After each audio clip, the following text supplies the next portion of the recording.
Hello. All right, so these glitter lips, I'm not a big fan. They are very heavy. It's very sticky. And it feels like I have sandpaper on my lips.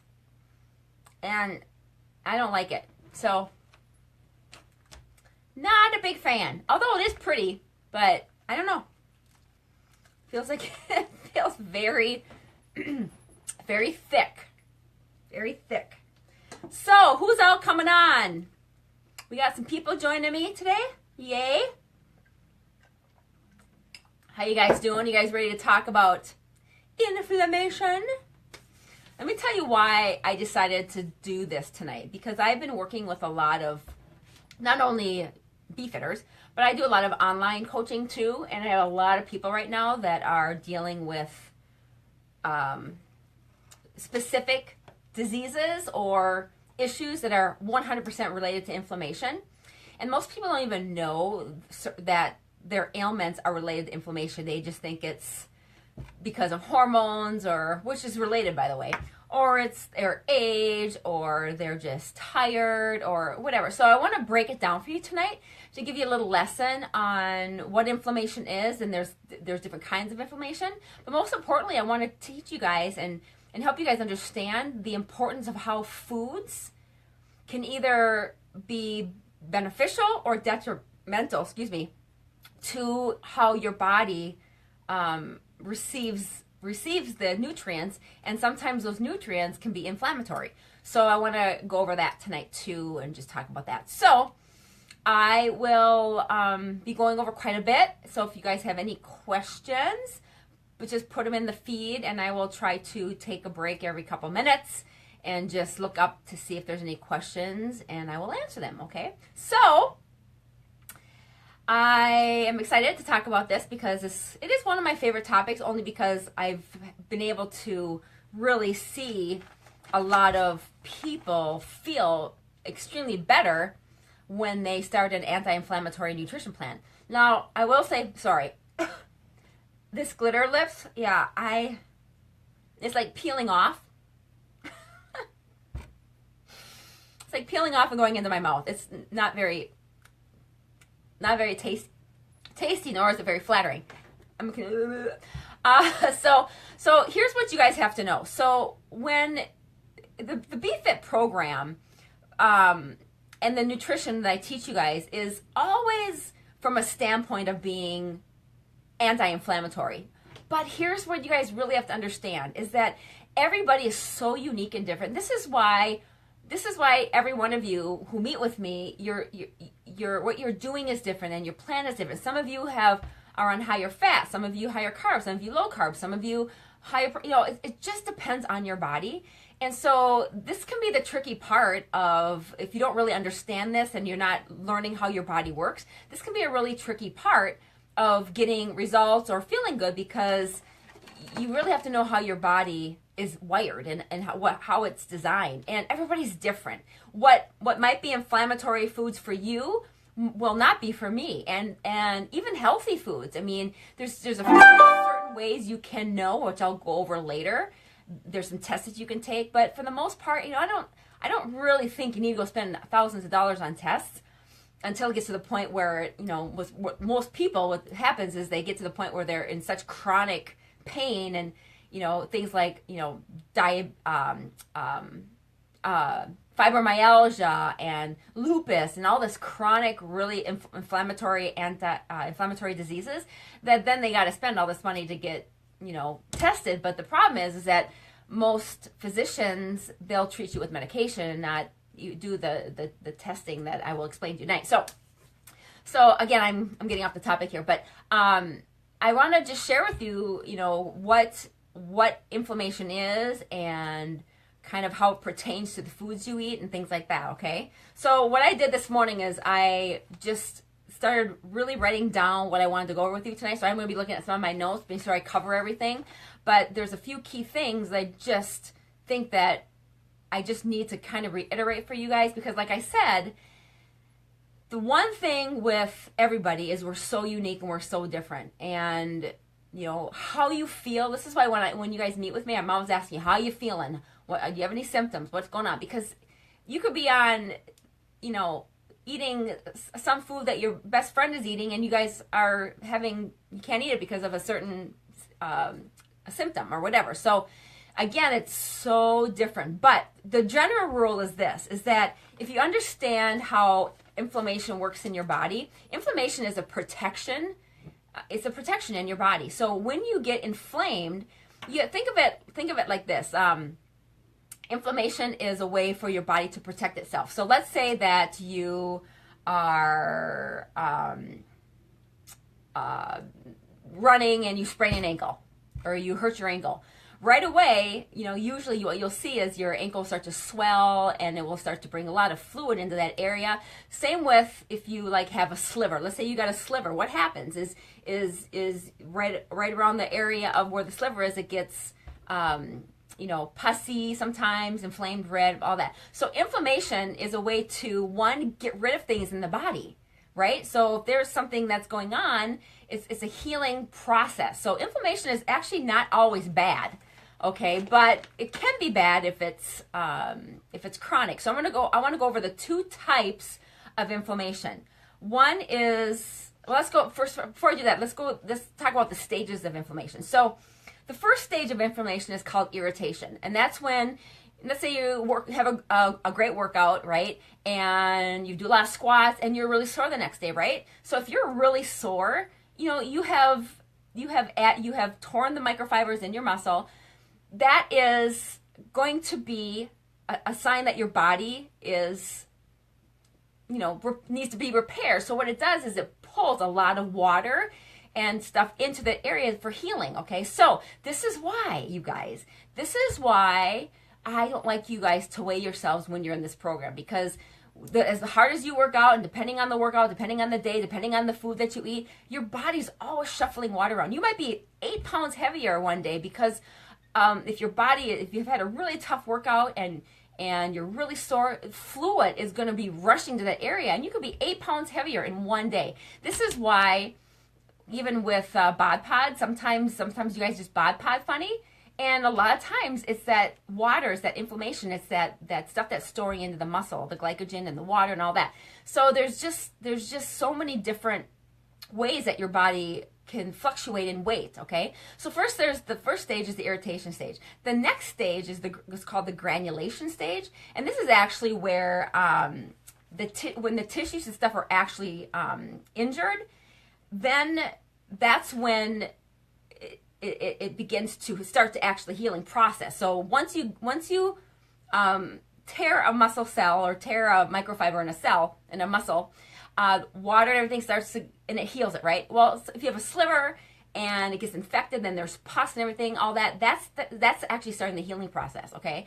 So again, if you are the type of inflammation that doesn't stay around very long, it's going to go away in 1 or 2 days because it's healing the area, when there's some types of inflammation that stick around a long time. And that's what we're going to talk about next, is the two types of inflammation. The first one is called acute inflammation, and this is where it's, like I said, it's just short term. So it's where you've stubbed your toe, or you've even had surgery. I mean that's acute if it's short term, meaning it's healing during a period of time. Bruising, anything that brings healing, hormones and water and all this to the area, that is acute inflammation. The inflammation eventually goes away. Your body, once it's healed, it brushes it off.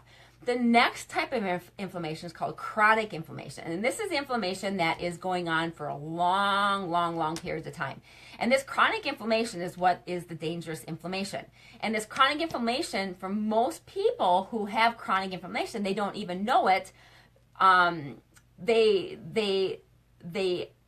will say that they're not feeling good, or they say they have symptoms, but they just attribute those symptoms to hormones or age, or I haven't been sleeping very well, which is all valid. But the chronic inflammation is just continues to get worse, and that chronic inflammation is actually, from a physiological standpoint, it's changing your physiology. It's changing your hormones, because our bodies aren't designed to have inflammation for a long period of time. it's the initial inflammation, for the body to recognize that there's something going on, and then there's the granulation stage, which is where your body actually starts to heal, and then your body is supposed to be designed to heal and flush things out and be done.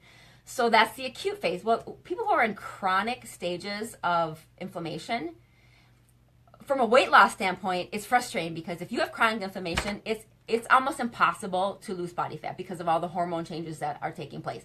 In addition, you're not feeling well. You have aches and pains.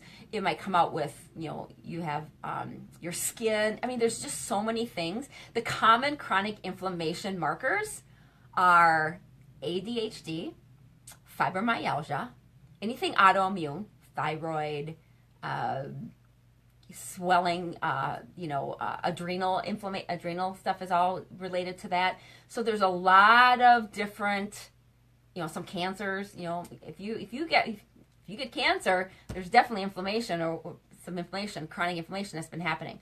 So there's so many, back pain, stomach issues. All of that is really related to chronic inflammation. So when it comes to foods, here's kind of the deal with food. So when you have chronic inflammation, okay, it always, did I say always? Always starts in your gut. 100%. Always starts in your gut. So your gut is so responsible for your immune system, for your digestion. It takes everything that you eat and it disseminates it, and it takes all the nutrition in your body and it puts it out into your bloodstream, which then transports to your cells and through your, so your digestive tract is the number one organ in your body that you want to make sure is healthy. And what's happening is with the things we are putting in our bodies is causing leaky gut. Now, I know some of you are probably thinking, and some of you are thinking, oh, I don't have leaky gut, I don't have bloating, you don't need to have bloating, you don't need to have, of course bloating is a part of a leaky gut, but there's so many other things, because you got to remember, your intestines, your gut, it's hundreds of feet long, so there's a lot of area that is responsible for digestion and hormones and all of this. So when you have a leaky gut, think of it like, let me give you an example. So think of the lining of your gut is extremely thin. It's like as thin as a piece of hair. It's really thin. So if you look at like a nylon, you know how the mesh nylon, how something could go through it, but you couldn't, nothing could go through it, but you can see through it, right? Nothing. If I had a nylon here and I put sand over the nylon, I could see through the nylon, kind of, but it would block the sand, right? So when you have leaky gut, what's happening is that lining is getting punctured, it's getting irritated, it's getting attacked, it's getting thinner, and it's breaking down, and then now your gut becomes like a fishnets. So now you have holes in your lining of your stomach, in your gut. And so now things are going through your lining, and it's going out into your bloodstream, into your other body parts, into your organs, and giving inflammation. This is why I'm working with somebody right now who has a lot of ailments, right? And it's because she has chronic inflammation and she has leaky gut, and it's going to take a long time to reverse it, because I can guarantee she's got holes in her stomach. And it takes time to reverse that. So the problem is that we have to determine, and this is where you guys have to be your own detectives. I can help you and I can give you information, but everybody's so different with what they can tolerate, what they can eat, what they can do, what kind of things they can intake. But the primary thing is, if you're having a lot of ailments and a lot of problems, we have to look at inflammation. And there's, if you go to the doctor and you get a CRP test, which is a C-reactive protein test, I have almost every one of my clients who comes to me for coaching for nutrition do a CRP test, just to give me an indication of how much inflammation you have in your body. Because if you have inflammation in your body, it's going to take you 10 times as long to lose weight. Okay? Now, a lot of people have acute inflammation, which means your body repairs itself really well and all that. But if you have chronic inflammation, then it's going to affect all this kind of other things in your body, your leaky gut and whatever. So, what causes chronic inflammation, right? Well, foods you put in your body are a huge part, and that's what we're going to talk about today is mostly food. There's other things too, but foods and certain things you put in your body are going to give you chronic inflammation because anytime, and you guys know this, I've told you this a million times, but maybe this will kind of hit home today. When you put something into your body, when you eat something, and your body does not recognize it as a nutritional source, a vitamin, mineral, or something holistic, something that your body recognizes. If it does not recognize it as a nutritional source, it considers it a foreign invader. So then it starts to do many things to try to get rid of that invader. One is store it in the fat cell. Other things is it causes inflammation because it's trying to get rid of it. So, and then it goes into certain organs, and that's when you have it go into your gut, and it starts to put holes in the lining of your gut. And over time, it continues to get worse and worse and worse if you keep eating certain things. One, GMOs. You guys know this to be true. I did a whole video on GMOs, and if you've never seen that, if I can find it, I will put in the link here for you guys to watch it. But yes, I mean, GMOs absolutely 100% are going to always cause inflammation. Now, depending on your body, okay, you know, sometimes it might be acute inflammation, but eventually over time, if it gets chronic, you're going to start getting symptoms and you're going to start, you know, not feeling very good. But as it pertains to weight gain, this is what I'm telling you is that when you have chronic inflammation, when you put this stuff in your body, because it's inflamed, think of the sliver. Okay, think of it. Let me give you a really good. I thought of this analogy this morning. Let's say you put a sliver in a banana or a salad, and you ate that. Right? That sliver is a foreign invader. That sliver is not something your body recognizes. So what if that sliver goes into your gut, right? And it punctures a hole in your gut because doesn't recognize it, and it's a sliver. What does that do? It causes inflammation at the area, the part of the gut where it went through or where it's trying to puncture. So your gut is going to have chronic inflammation if it's irritated. Okay? So if it doesn't ever get a chance to heal because you keep pouring in all these toxins and all this stuff and certain foods, then you're going to have inflammation. So that's GMOs are always going to be highly inflammatory things to put in your body, okay? The other, I just want to make sure I hit them all here. The other thing that's going to give you inflammation, besides the GMOs, is, you know, like I said before, anything you put in your body that doesn't recognize as a nutrition. So medications, any kind of medications you put in, you know, it might relieve a symptom, but if it's if you do it long term over again, it's going to cause inflammation. No wonder why some of you, and I know you guys know this to be true, but there's certain times when you might be like, feel really puffy and you might feel like you're 10 pounds heavier. Well, that's more than not inflammation, not fat, unless you know what I'm saying. You know the difference, right? So your weight's going to fluctuate like up and down based on your inflammation. The other thing is that there's certain foods.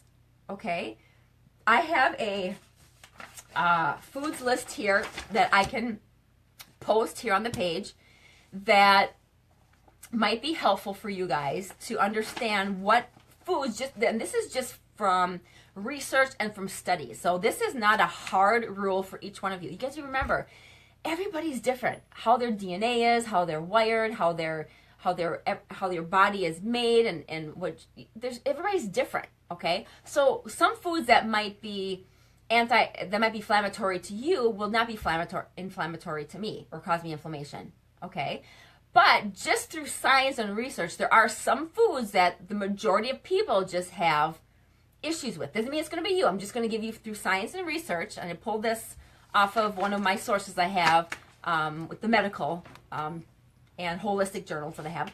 But there's some foods that are just higher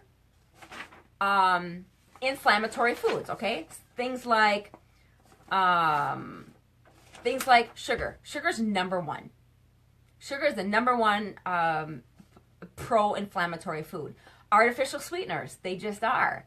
In moderation, okay, if your body can tolerate it, great. But if you're having a lot of issues of not being able to lose weight, or you have stomach issues, or aches and pains, arthritis, whatever, pain, whatever, then you're going to have to take a look at what you're eating, and you're going to have to do a process of elimination and just try some different things. This is why with you guys, there's many times I'm sitting here with you and we're doing a process of elimination.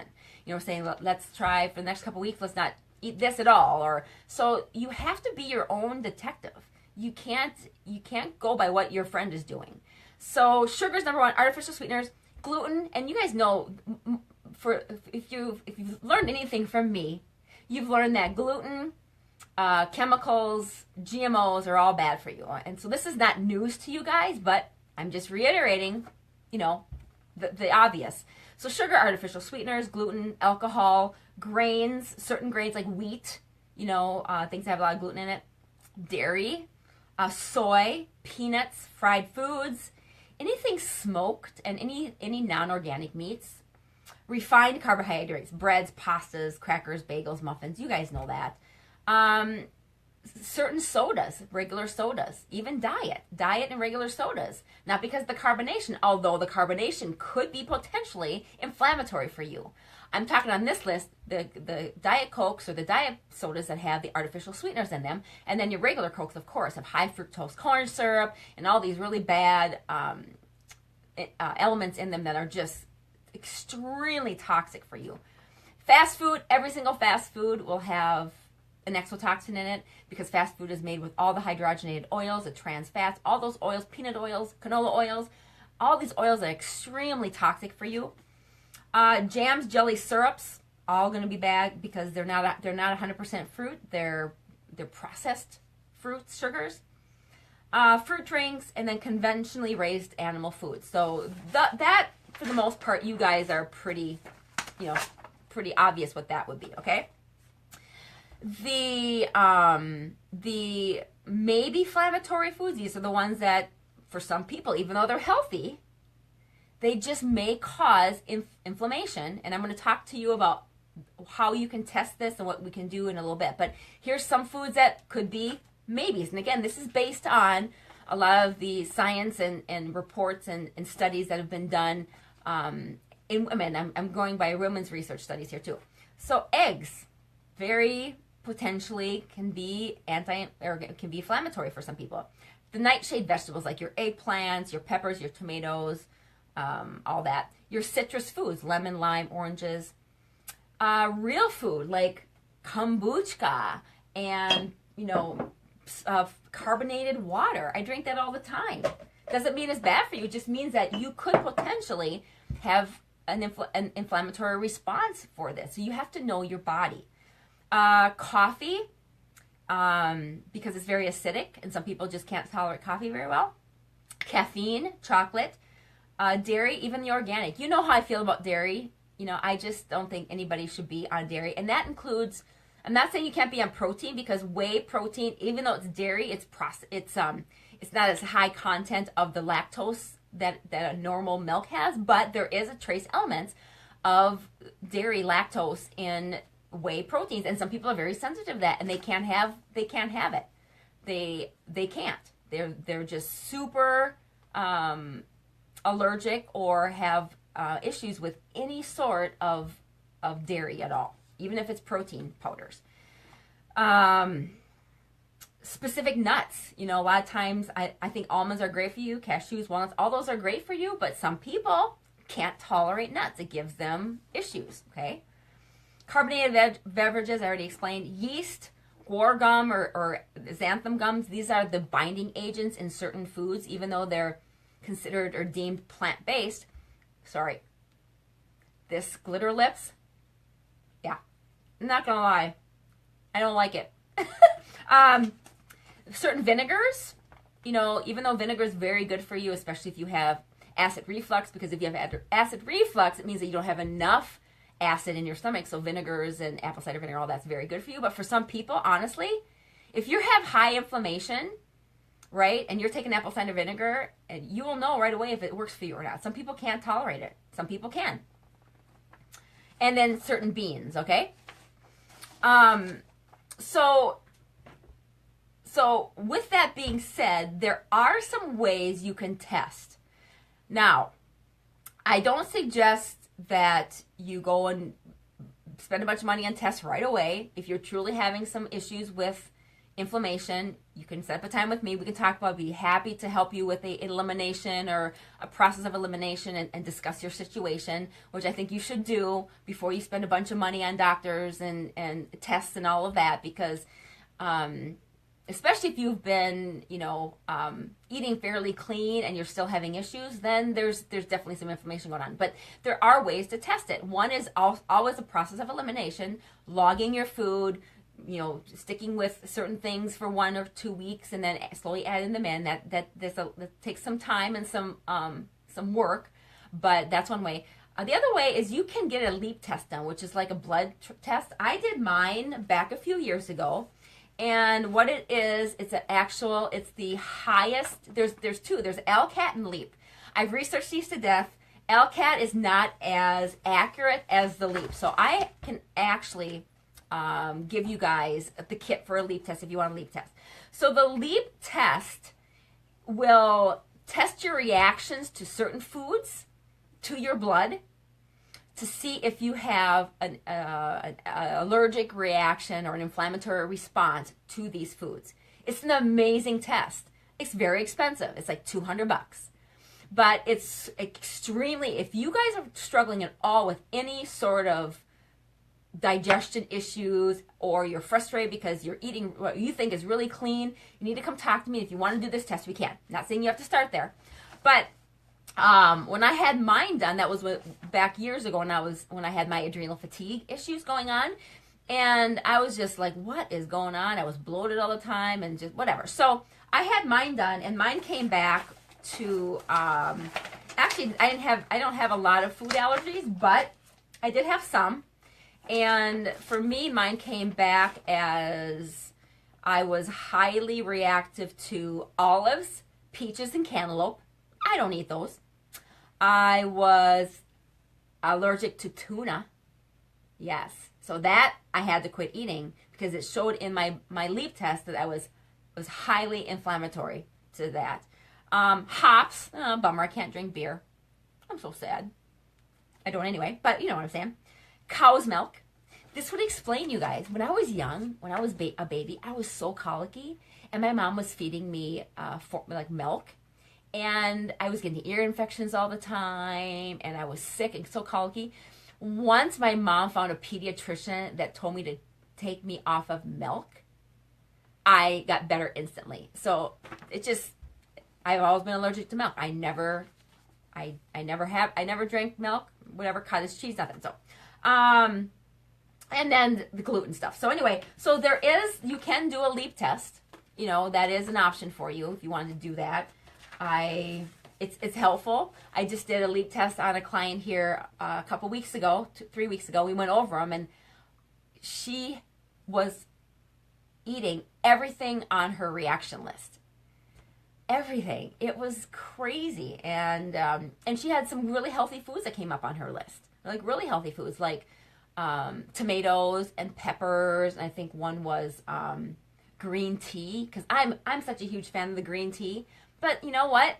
If your body has a inflammatory reaction to it, then you can't drink it, right? So that's some ways you can test it if you want like solid evidence and proof. Okay.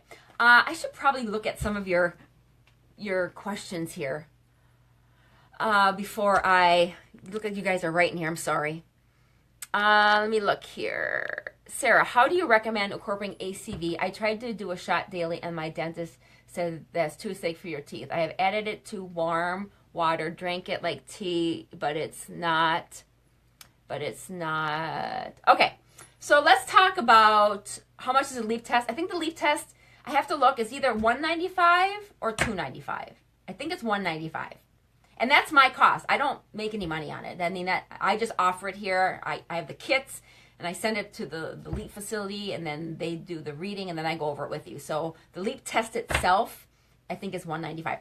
So let's talk about apple cider vinegar. Again, apple cider vinegar is amazing for, especially if any of you or anybody has acid reflux. Because you got to remember, when you have acid reflux, what it's meaning, the symptom of acid reflux means that you don't have enough acid in your body. So it's trying to break down your food, and you're regurgitating up food. Okay, so when you have acid reflux, it's very important that you put acid back in. 9 times out of 10, your acid reflux will be gone. Okay, I'm a huge fan of apple cider vinegar, but I have had a few clients that it comes up on their LEAP test and they can't have it. Okay, but for the most part, if you try it and you feel amazing on it, awesome. So here's how I take it. I used to, or sometimes I would take apple cider vinegar, put it on my salad, and mix it with some lemon juice. Okay, that would taste good. But right now, for the past year, I've been taking it like a shot. So here's how I make mine. I put about, I don't know, maybe a third cup of water in a little coffee cup. Okay, I put 2 tablespoons of apple cider vinegar in there. I put a few drops of lemon stevia. Where's my stevia? Okay, a few drops of lemon stevia. I put a fourth of teaspoon of Himalayan salt. Himalayan salt is super good for you guys who are dehydrated. It's extremely good for electrolyte balance. It's extremely good for your adrenals. So if you have adrenal fatigues, Himalayan salt is the bomb. So I put a fourth of a teaspoon in there also. Then I add, I buy turmeric, and I put between 1/4 and 1/2 teaspoon of turmeric in there. And then I add black pepper. There's 2 types of pepper you can use. You can use black pepper, which is, the black pepper just helps with assimilating the curcumin, the turmeric. Curcumin and turmeric, by the way, are extremely anti-inflammatory. They're just, curcumin is known in the cancer industry as the top supplement to help with inflammation and to help kill kill cancer cells. So I've been on curcumin turmeric for, ever since I was diagnosed. So it's been almost a year. So I take this in a powder form, put it in the drink. I also take some in a capsule form. The thing is for it to assimilate, it should be taken with black pepper, but you can use cayenne pepper too. Cayenne pepper is more just to help with your metabolism.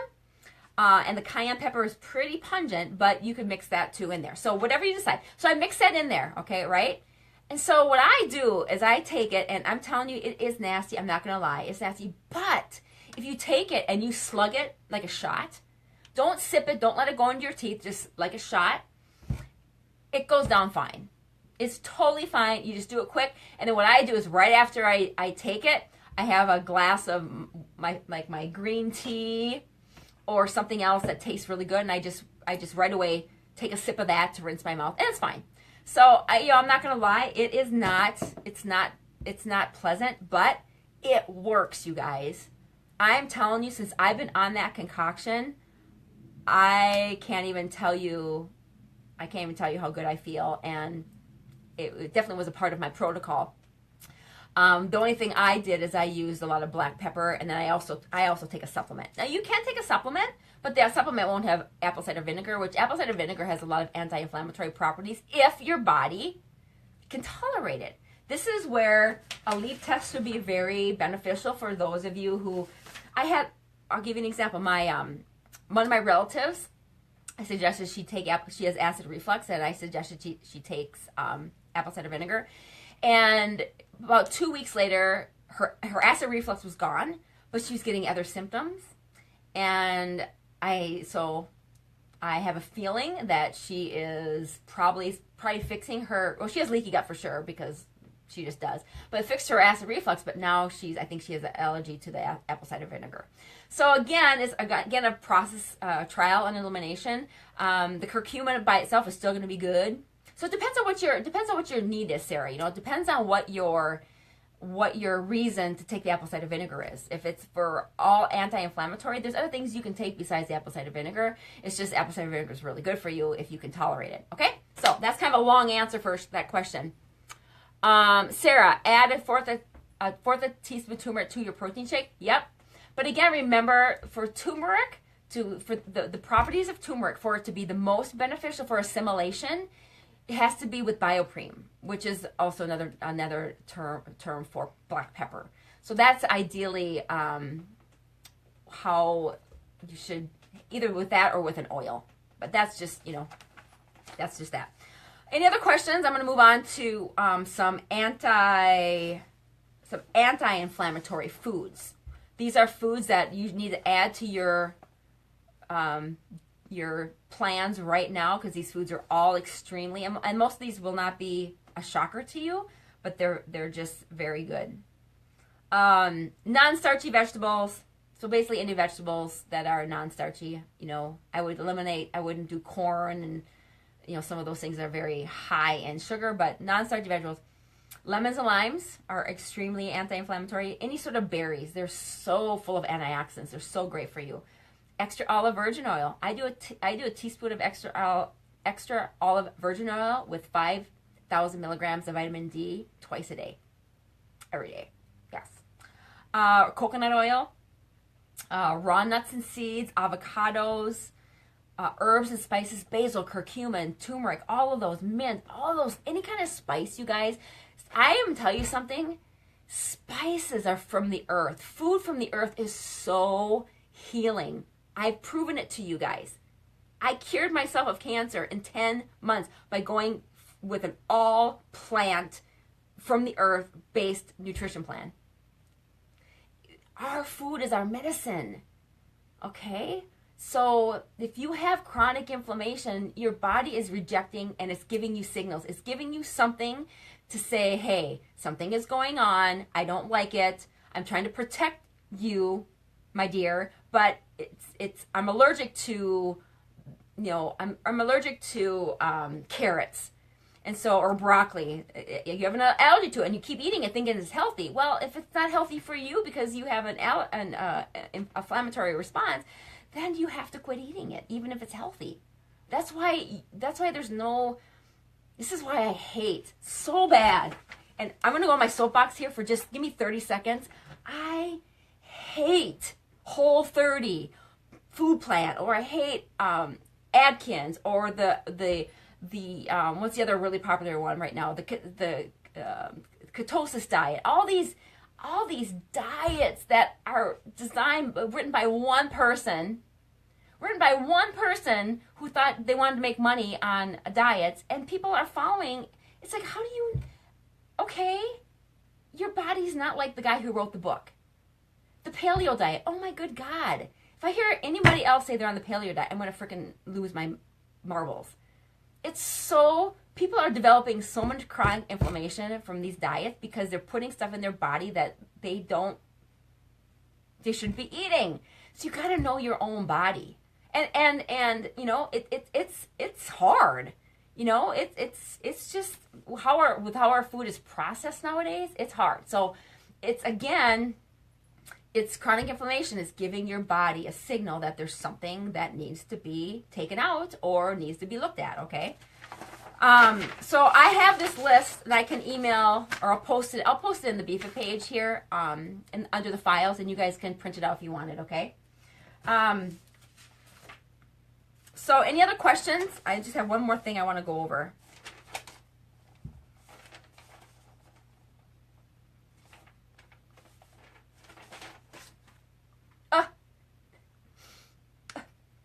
Sorry. Okay, let me see any questions. Sarah Patrick, extra virgin olive oil. You said extra virgin olive oil. You eat virgin oil. So, if you guys have not watched my video I did on vitamin D, which is extremely, because here in Minnesota we don't get a lot of sun, and you can only get vitamin D from the sun or from a vitamin D supplement, because vitamin D is actually a hormone, and your body doesn't make it itself unless it comes from the sun, or you need to take it with I do liquid. So what I do is I take a teaspoon of extra olive virgin oil, and I have liquid vitamin D3 because it absorbs better, and I put that with the oil because it absorbs better when you take vitamin D with an oil. Plus, olive oil is very anti-inflammatory, and I take that. I'm on 10,000 milligrams of vitamin D a day. I have to be. That's what fights my cancer. When you have a lot of vitamin D in your system, it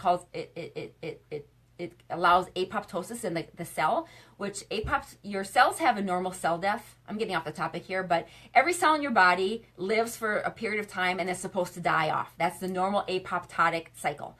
So what happens when you get disease, inflammation, cancer down the road is those cells aren't dying like they should. So they stay diseased, and then they end up diseasing and causing giving off all these other little toxins in your system, and then eventually it could turn to cancer. So the vitamin D helps with the apoptotic cycle, which is basically it helps with that normal programmed cell death, which you want your cells dying after a period of time. That's the normal apoptotic cycle, and that's what you want. So I talked a lot about that in my vitamin D Facebook Live that I did a while back. So again, I know I need to find a place to put all these videos for you guys so you can find them, and I'm working on it, but it's like pulling teeth to try to get my web guy to get anything done. But anyway, if you want that, I will find the link. It's in my blog. If you go to the BeFit Challenge page and /blog, it is, and you just do a search that says vitamin D.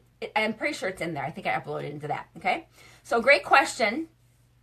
Great question. Sarah Patrick, I'm teasing you for what? What are you teasing me about? Did I miss it? I must have missed it. Okay, so again, just to recap, chronic inflammation, there's two types, chronic and acute. If you have chronic inflammation, you also will have something called leaky gut. It's just a given. Leaky gut is when your stomach lining, my nail broke this weekend. Hide my nail. It's when your stomach lining, the mesh in the stomach lining gets little holes and tears in it because what you're putting in your body, GMOs, they're like slivers. Think of it like that. Anytime you put a GMO or a food allergen in your body, it's considered like a sliver. And what it does is it punctures the cell, the lining of your gut. It causes damage. And then that lining opens up, and now all those chemicals leap out into your bloodstream, which is why fibromyalgia, fibromyalgia is a made-up term that is because it's inflammation. They didn't know what to call it because they didn't, so it's inflammation. That's what fibromyalgia is. Arthritis, Crohn's disease, lupus, all those diseases that are advanced stages down are all due to having chronic inflammation at one time. So I hope that this helped. What are your thoughts on resveratrol? Resveratrol is fine. I think it's a great antioxidant, but I think there's better things that you can spend your money on, like green tea. You guys, the research on matcha green tea is out of this world. It has so many valuable components, antioxidants, and for your metabolism, for energy. It is one of the highest cancer fighting, well, besides turmeric. It does so much in your body that I also did a video on green tea. You guys should watch that. But I love this. This is amazing, and I do have a video that shows how to prepare it. Green tea is in a powder form. That's the powder. And I do a teaspoon a day, right? So I mix a teaspoon in this big thing, and I mix it with some lemon stevia, and then I pour it into these little things so I can carry it around. So this big thing of green tea ends up being about 2-3 of these that I drink every single day. And if I had to take any supplement away from me, it would not be my green tea. This is my favorite, all-time favorite. It's even, I'm going to say it, it's even, for me, way better than Spark. I love Spark. I still have a Spark here and there, but this has taken the priority over my Spark. I know. So don't take this away from me ever. This is like, I love this, okay? The one last thing I wanted to just talk with you guys about is I had a question today when I was when I was told that when I told you guys that I was doing this Facebook Live on inflammation. A lot of you guys, I know because I work with you and I coach you guys, is many of you have a dairy intolerance like I do, okay? So protein shakes are just very hard for you to digest. You're always bloated and gassy, or you don't feel very good when you have a protein shake. So there's two options, I think. One option is you buy the plant-based protein. Okay, just there's a protein called Sun Warrior. I used to eat that all the time. It's fine. If you learn how to prepare it, and it's fine. You get a lot of protein with plant-based protein. But a new find I found about a year ago was bone broth protein.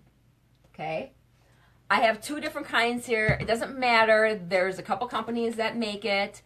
Just make sure it's organic. But bone broth protein actually has no dairy. It's made from bones. It's made from the bone marrow, the bones of bones.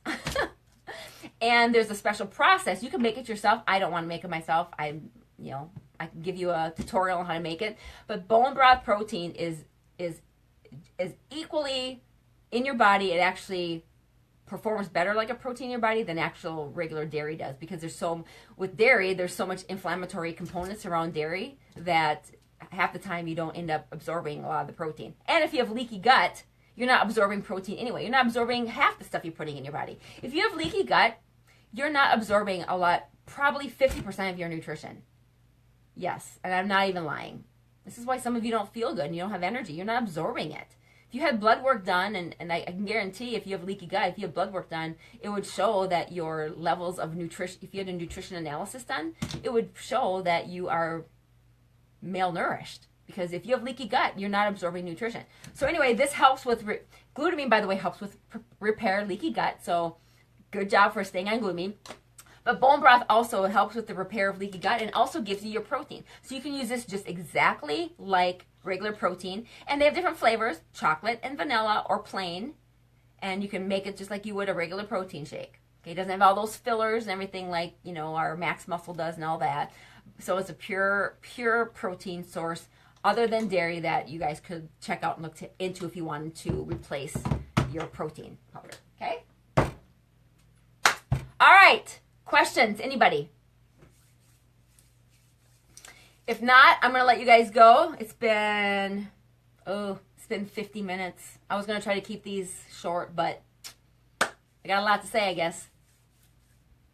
Any other questions, you guys, before I head out? Any other questions? Was this helpful? Did you pick up some stuff? Helpful? Yes, no? Are you distracted by my glitter lips? My glitter lips?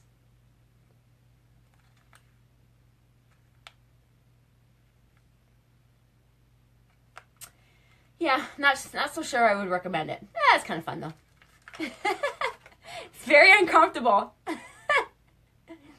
Okay, guys. Love you all. If there's no other questions, I'm going to sign off. Remember, next Monday, we're not doing a Facebook Live. We're doing a Zoom coaching call. So I will send out an email to you guys for this time slot, 8:30 next Monday, where it will be a time for you guys to come and ask me whatever your questions are, and it will be an interaction. Coaching. It's like you're sitting right here with me, except we're doing it in a group format. And the whole reason why we're doing these, you guys, I don't know if you watched the call explaining it, but I love the fact that when you do these group coaching calls, I can guarantee the question you have, other people have it too. But they're just either afraid to ask it or whatever. And then you're going to learn so much. There might be a question that you're like, oh, I never thought about that. I never thought about asking that. And so you're going to learn from others what their questions are, and I will answer them. and we'll do like a live interaction. I will be coaching you at live like this, okay, through the Zoom call. So that's next Monday, okay? I think that's all I got for tonight. So if there's no other questions, then I will let you guys go. Have a great night, and we will see you tomorrow, okay? No other questions, right?